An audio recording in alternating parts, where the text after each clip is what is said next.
Ei, a paz do Senhor, que irmão Felipe.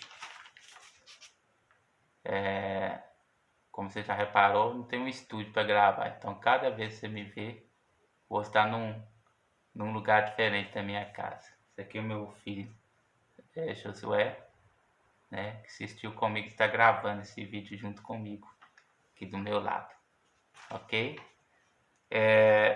Eu estou gravando uma série de reflexões sobre o sermão profético. E nessa série de reflexões, eu falei que está falando sobre um tema que eu levantei ali sobre os eleitos. E nesse tema eu disse o seguinte, eu não sei se eu disse de forma clara, mas eu estou agora sintetizando a ideia numa frase, que aonde estiver um eleito, Deus estará ali para resgatar esse eleito, para que esse eleito venha conhecer a verdade do Evangelho. Ok? Deixa eu tentar citar aqui alguns versículos. João 17, versículo 12. Estando eu com eles no mundo, guardava-os em teu nome. Tenho guardado aqueles que tu me deste, e nenhum deles se perdeu, senão o filho da perdição, para que a Escritura se cumprisse. Também temos Atos dos Apóstolos, capítulo 2.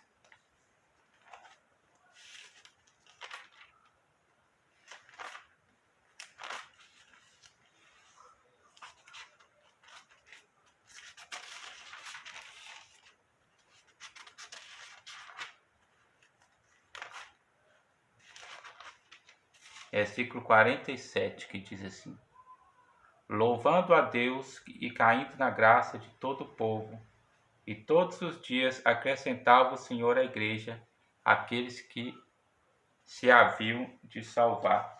Temos também Atos dos Apóstolos, capítulo 10, que conta a história do centurião Cornélio.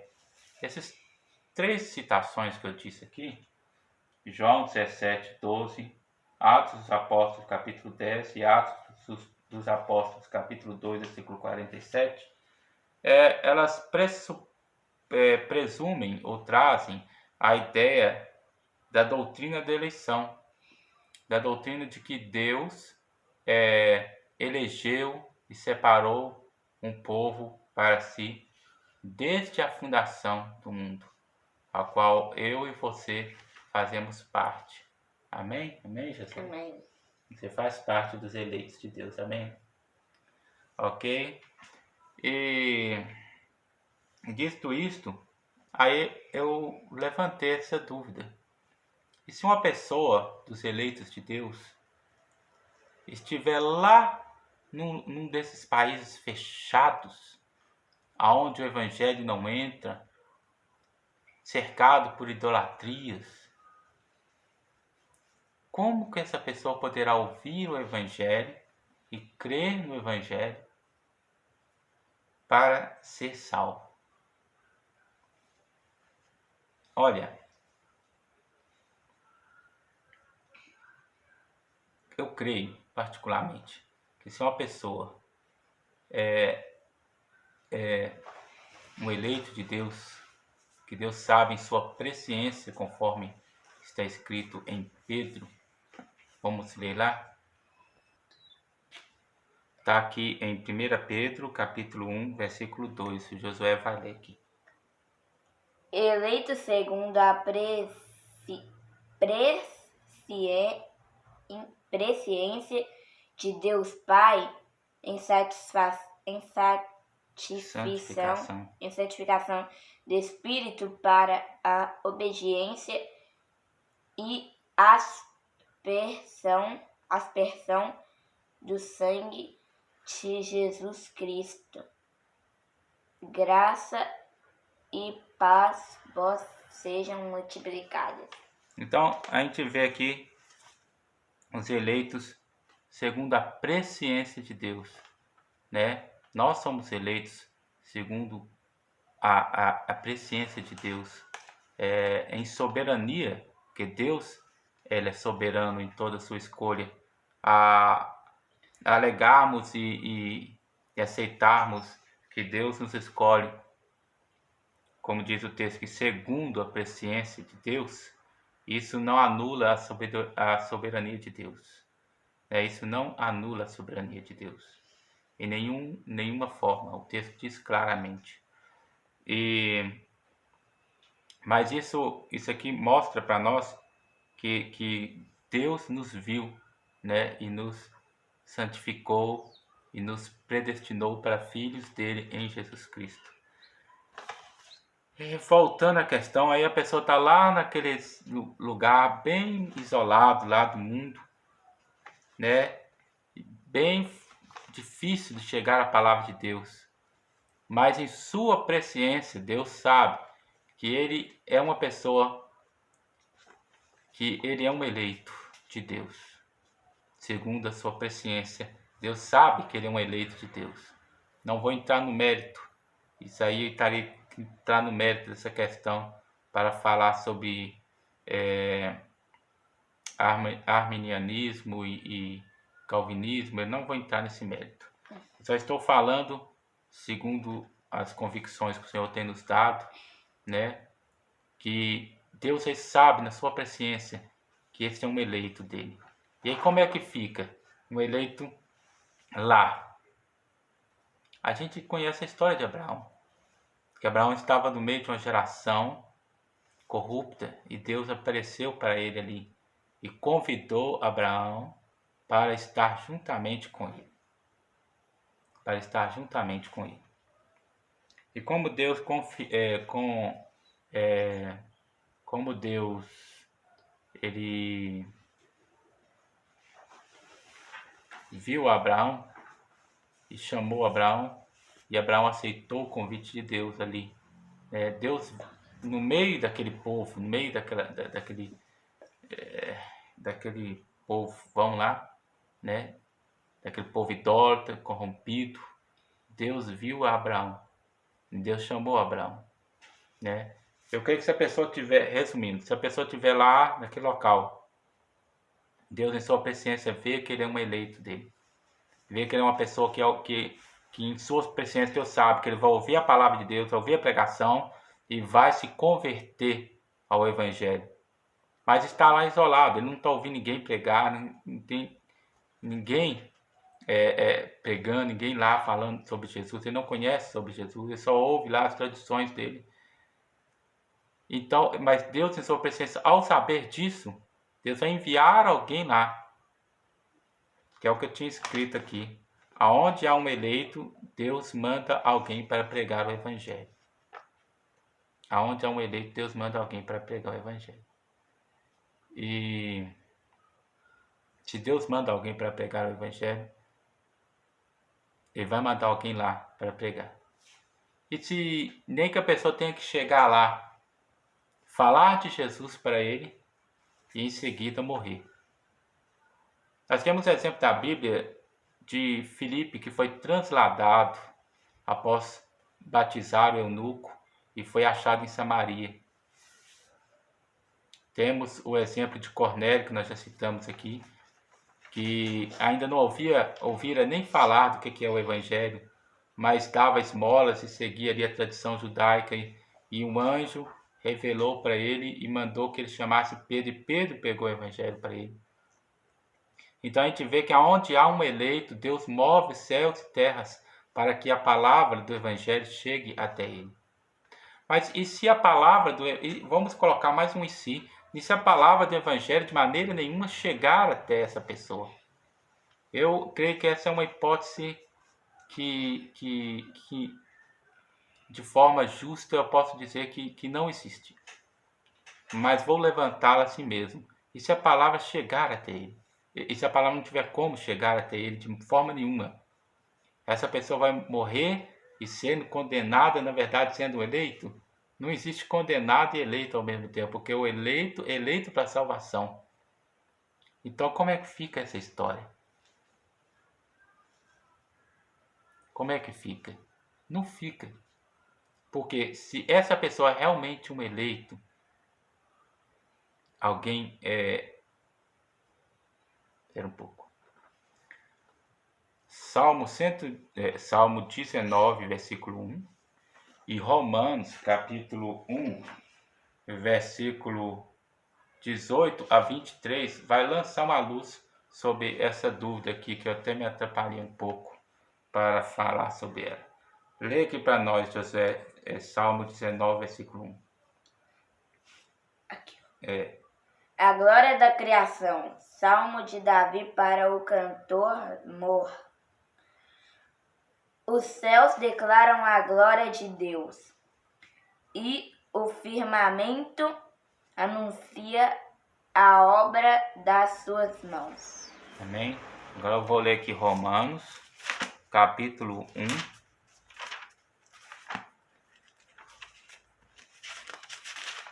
Versículo 18. Porque do céu se manifesta a ira de Deus sobre toda a impiedade e injustiça dos homens que detêm a verdade em injustiça. Porquanto o que de Deus se pode conhecer, nele se manifesta, porque Deus lhe manifestou. Porque as suas coisas invisíveis desde a criação do mundo, tanto o seu eterno poder como a sua divindade se entendem e claramente se veem pelas coisas que estão criadas para que eles fiquem inexcusáveis, ou seja, sem desculpa. Ou seja, com base nesses dois versículos, nós podemos dizer que existe o testemunho da natureza. Pelo testemunho da natureza, o homem que nunca conheceu sobre Deus, ao ele olhar a natureza, ele tem o testemunho dela, que testifica sobre a pessoa de Deus, através da natureza. Então, é de forma que não existe pessoa no mundo que fique com desculpa para poder dizer e chegar perante Deus, diante do grande dia, e falar: Senhor, eu nunca nem ouvi falar. Porque se essa pessoa falar, eu nunca nem ouvi falar, Deus poderá dizer: e o testemunho da natureza? A natureza toda hora testificava de mim. A natureza toda hora falava de mim. E você pensou que me reduziu a seres corruptíveis, como peixes, como animais. Você me reduziu a isso. Você não olhou a natureza e glorificou ao Deus maior e supremo que cria todas as coisas. Você não olhou assim. Pelo contrário, você olhou a natureza, olhou para tudo isso e me desprezou, que é o que os versículos seguintes dizem. Porquanto, tendo conhecido a Deus, não glorificaram como Deus, nem lhe deram graças, antes em seus discursos se desvaneceram, e o seu coração insensato se obscureceu. Dizendo-se sábios, tornaram-se loucos, e mudaram a glória do Deus incorruptível em semelhança de imagem de homem corruptível, e de aves, de gatúpides, e de répteis. Ou seja, então os homens, eles desprezaram, né? Então, se essa pessoa é realmente uma pessoa eleita de Deus, ele já, logo pelo testemunho da natureza, ele já vai começar a reconhecer a Deus. E ele já vai buscar a presença de Deus. E ao ele buscar a presença de Deus, Deus que não se esconde, os homens é que são cegos, mas Deus não se esconde, se manifestará a estas pessoas. Se manifestará a elas. E estas pessoas que é eleita, estando lá nesse local. A gente tem testemunhos nos dias atuais de muçulmanos que, nesses países fechados, onde o evangelho não entra, que tem sonhos com Jesus, e nesse sonho eles é revelado que Jesus é maior do que Maomé, de forma que eles, ao acordarem do seu sonho, eles se convertem. Então a gente vê que a questão da eleição, aonde há um eleito, Deus arranja uma forma desse eleito vir a conhecer a Ele. De forma que, como eu disse, essa quando eu falei sobre a questão quando eu falei sobre a questão do...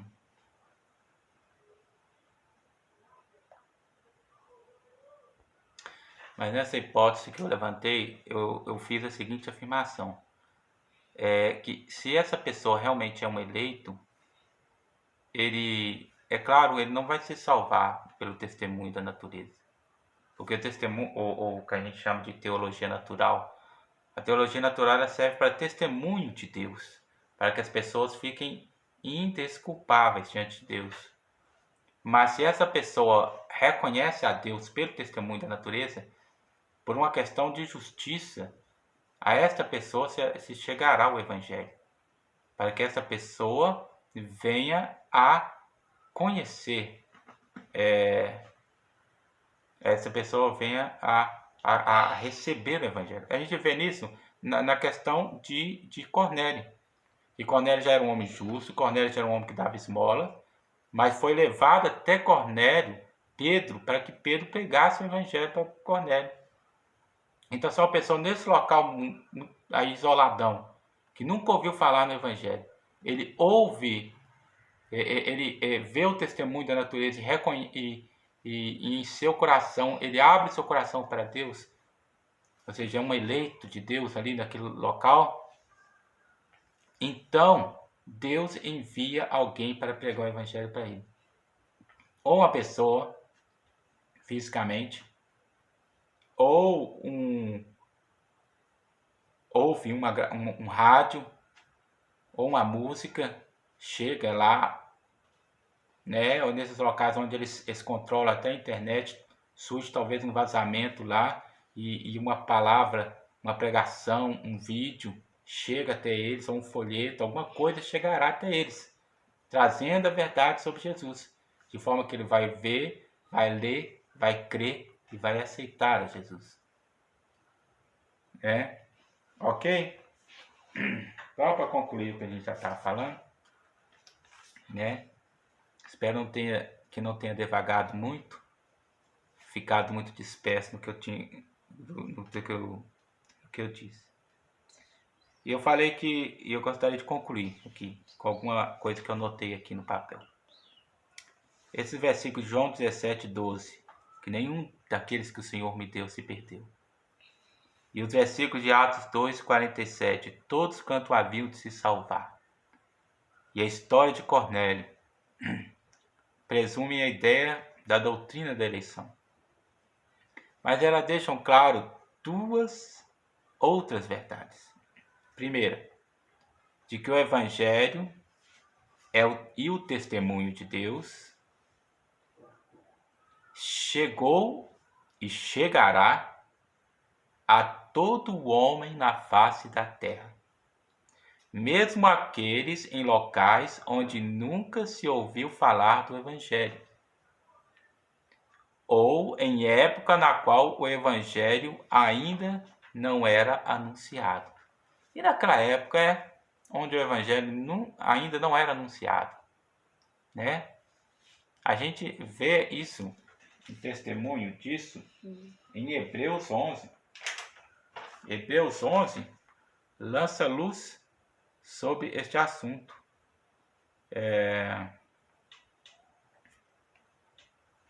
Hebreus 11 fala que muitas pessoas, antes de Cristo, creram e esperaram no Senhor, né? Ali fala de pessoas do povo de Israel, né?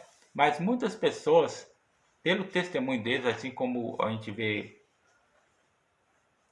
vê o rei Nabucodonosor, muitas pessoas, pelo testemunho deles, assim, como a gente vê Nabucodonosor, que se converteu a Deus pelo testemunho de Daniel, a gente vê que muitas pessoas,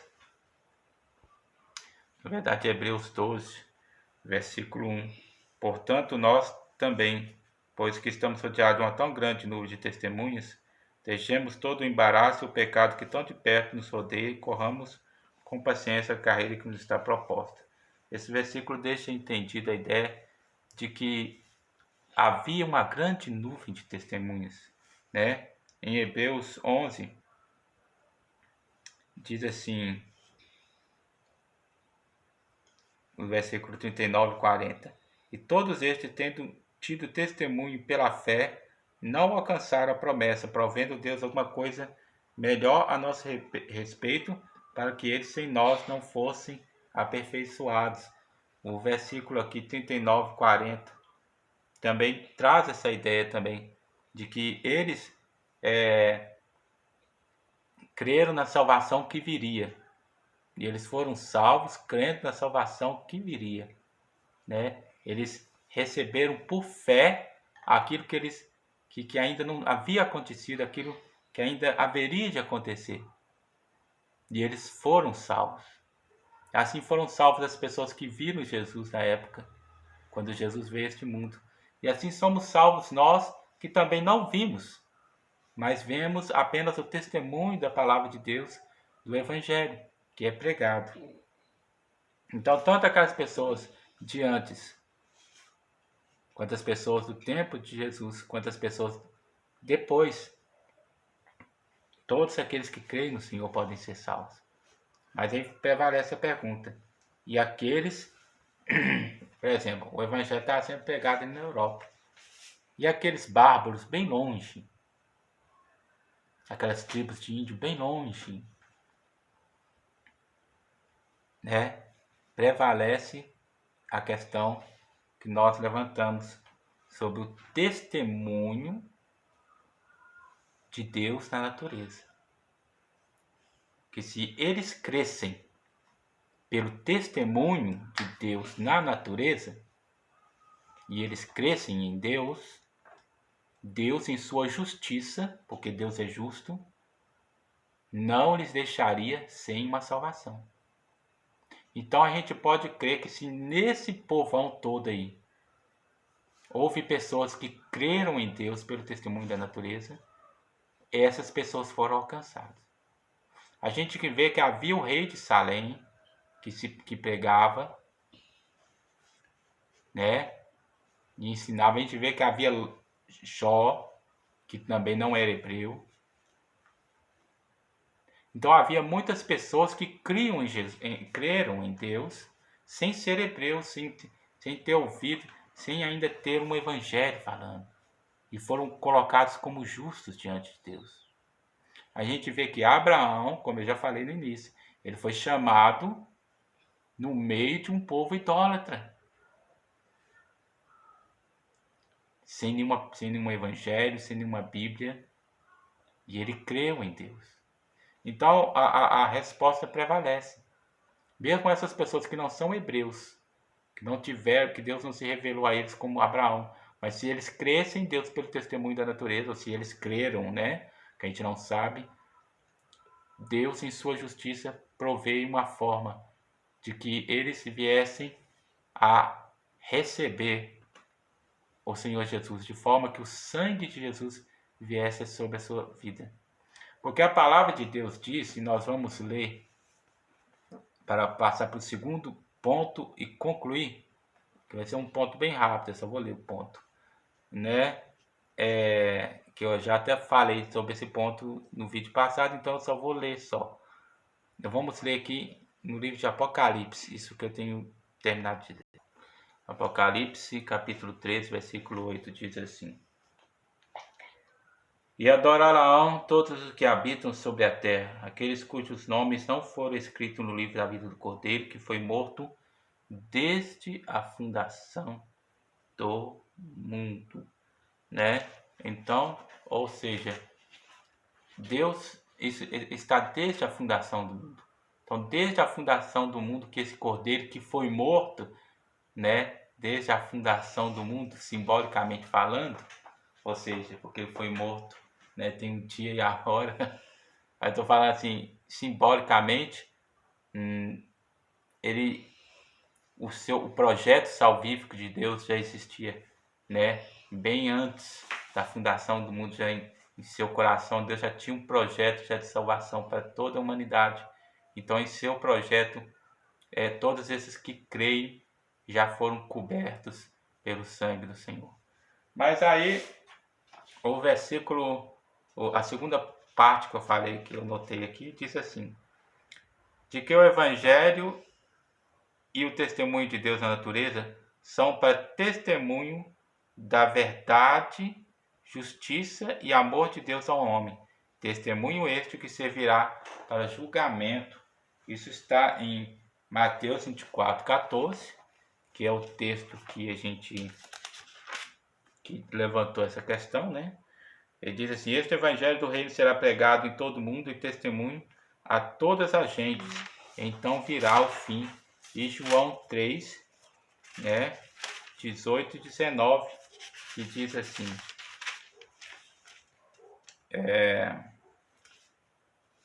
João 3, 18 e 19, que diz assim: quem crê nele não é condenado, mas quem não crê já está condenado, porquanto não crê no nome do unigênito Filho de Deus. E a condenação é esta, que a luz veio ao mundo, mas os homens amaram mais as trevas do que a luz, porque as suas obras eram más. Então, ou seja, o Evangelho ele é pregado para a salvação, mas ele é pregado também para testemunho às nações. Ok?